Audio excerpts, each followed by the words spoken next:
What's going on, everybody? Welcome back to the Scale News Update. If you're not familiar with the show, this is where we talk about the news topics that happened in the scale world of RC over the past week.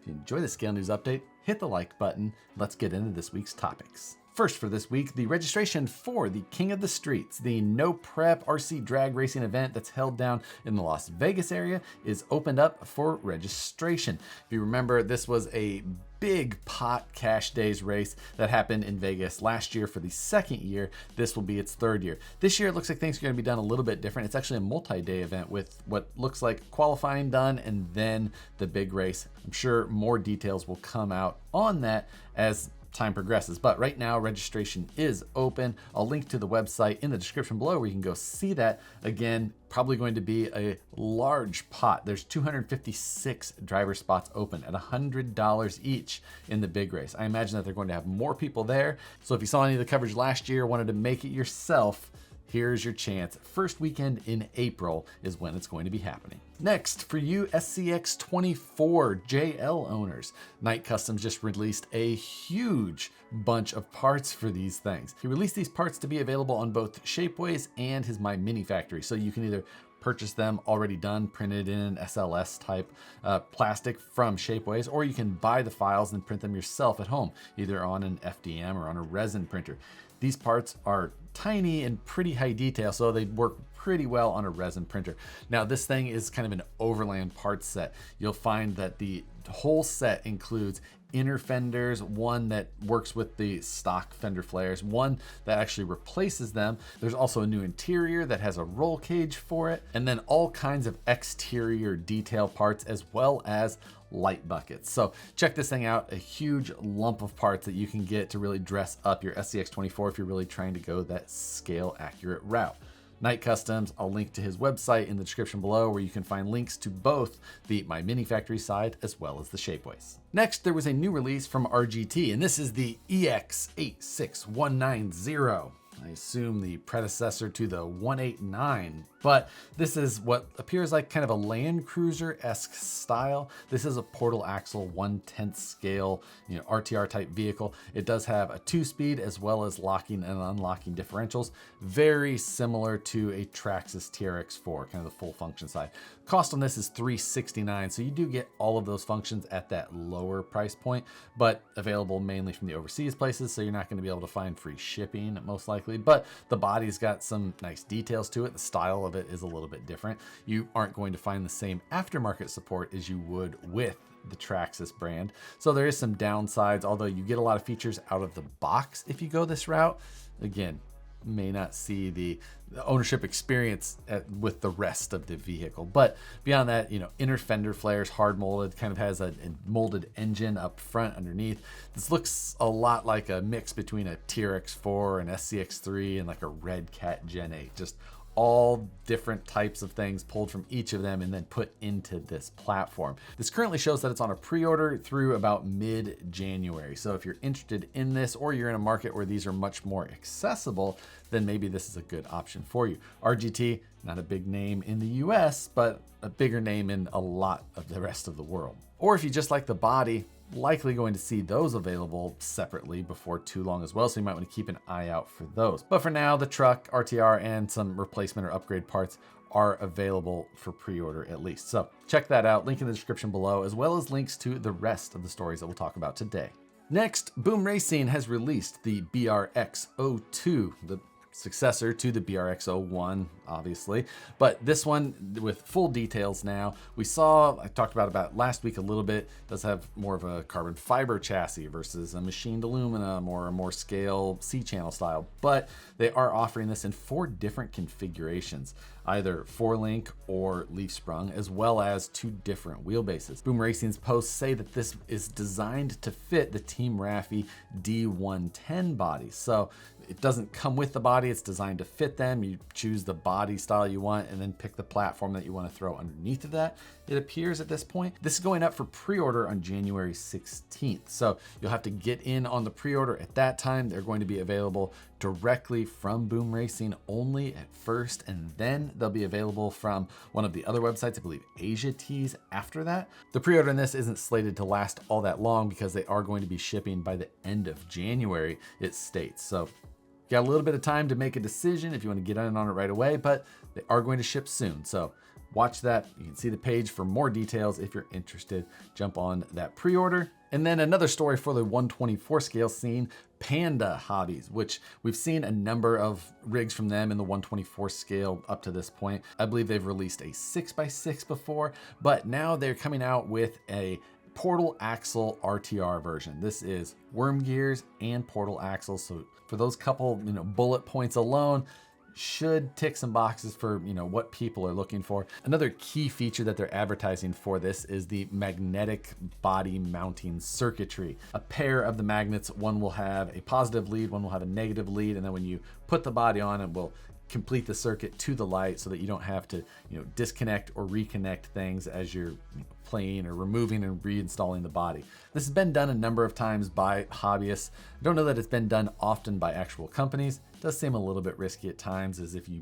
bridge that with anything metal that you may have around or working on it, you could short out that circuit and fry whatever is hooked up to it. So something to think about, but this truck looks pretty decent for a 124 scale and priced at $145. So not that much more than some of the other options, right in that ballpark. Kind of like that RGT 110 scale we talked about. Doesn't exactly have the aftermarket of the more popular like Axial SCX24, but it's not completely barren either.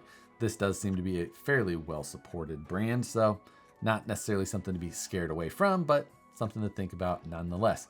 This time I haven't seen it at the major retailers, but it does appear to be hitting the distributor. So I expect to see it at the more popular retailers here shortly.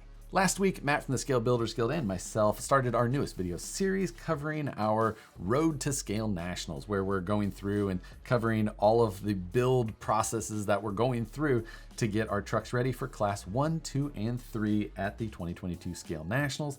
That'll happen down in Leesburg, Alabama. An important note that I want to bring up for this week is that we were talking about doing it every other week to give us some time in between, but we are going to modify that slightly and we're going to stagger it. So I'll have a new episode publishing this week. Tomorrow, if you're watching this on Tuesday, new episodes will go up every Wednesday, and the one will either be on my channel or Matt's channel. So check either one of those every Wednesday until Scale Nationals, the second weekend in April, where hopefully by then we have our trucks ready to compete in all three classes. So follow along. I'll link to the first episodes in the description below. You can go check out, give you an idea of what we plan to get done for this series, and you can draw your own conclusions from there as far as what is actually going to happen.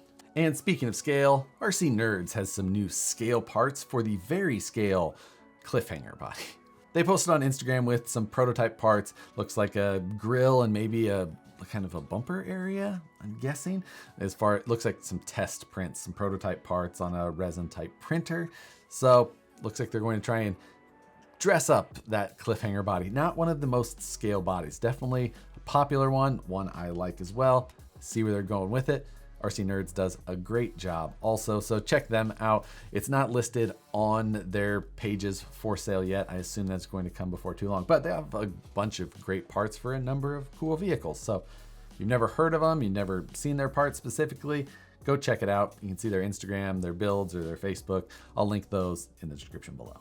This one's not very scale, but it's from Tamiya, and it is a Land Cruiser with tracks. So for all of those reasons, I felt like I needed to cover it. This looks like basically a Wild Willie platform, but with tracks. So like the Wild Willie was made for doing wheelies.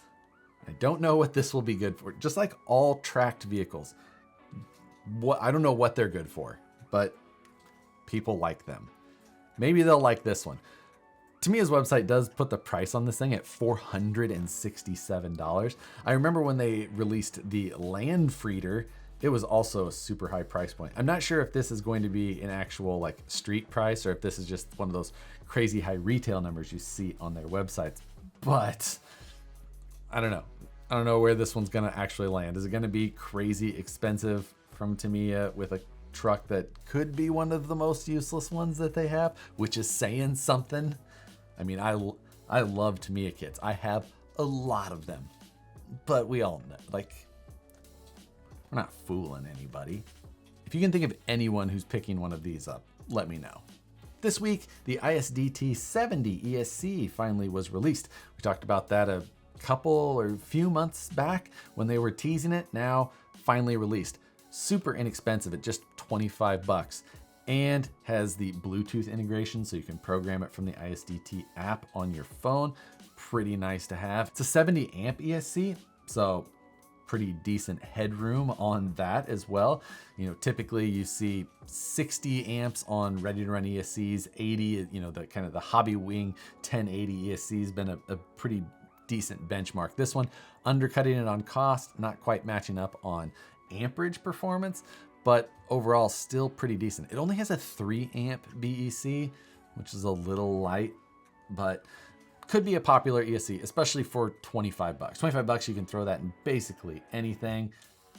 I mean, kind of a decent deal, hard to beat. We'll see how the smoothness and performance of it really pans out over time. Again, $25 though.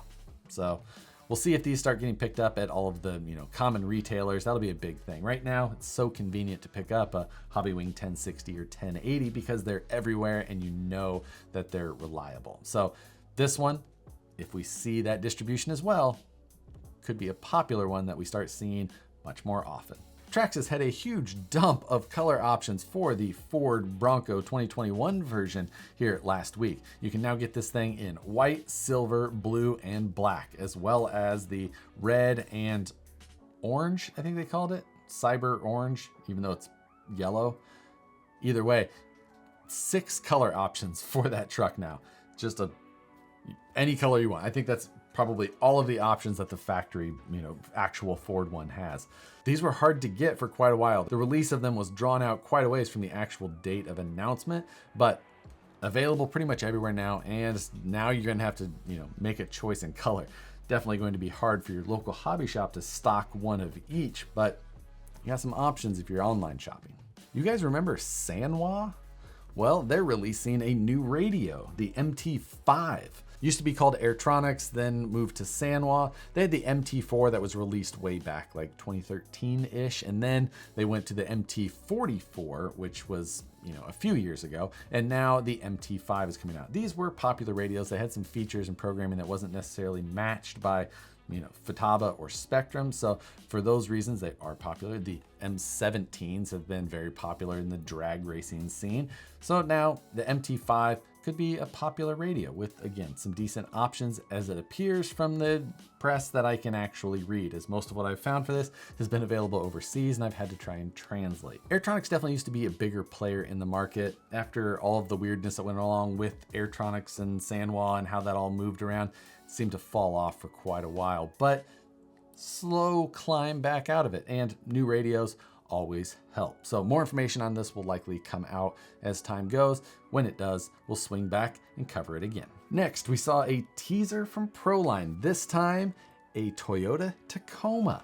This is just a front end shot, and in that you can see a hard molded grill insert in the front of that. It looks like this is just going to be kind of an insert, not a full depth grill, just a insert that's going to go into some sort of you know, indent there in the front, but an actual licensed Toyota Tacoma body from Proline. This one is, I think, whatever the last gen was, like the 2012 or 2013-ish time frame.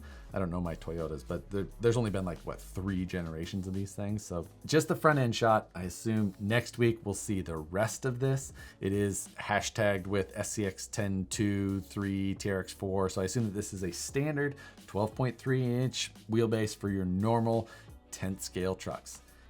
Now, how the proportions work out with extended cab or 4-door, however Tacomas are offered, that's what we'll have to see. So hold your breath, see what they do. And then a new one from J Concepts. This is the J Concepts Creeper cab. Creep body, but the cab only. Shown on an Element with the, you know, HD Sendero style bed on the back. Not a bad look, not far from the worst that J Concepts has done. Great for them. The Creep has been a fairly popular body on a number of, you know, comp style trucks, things like that. Kind of a power wagon competitor at times, but maybe not fully.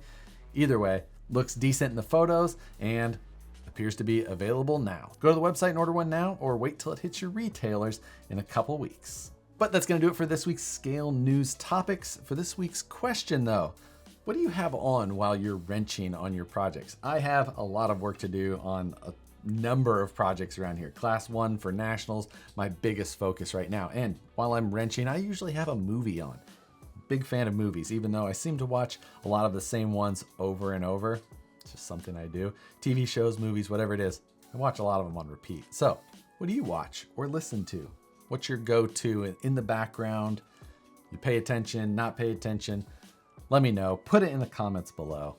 One of my favorite parts of Scale News every week is reading the comments. So with that, thanks again for watching, guys. If you enjoyed Scale News, make sure you hit the like button, subscribe if you're not already, share it with a friend.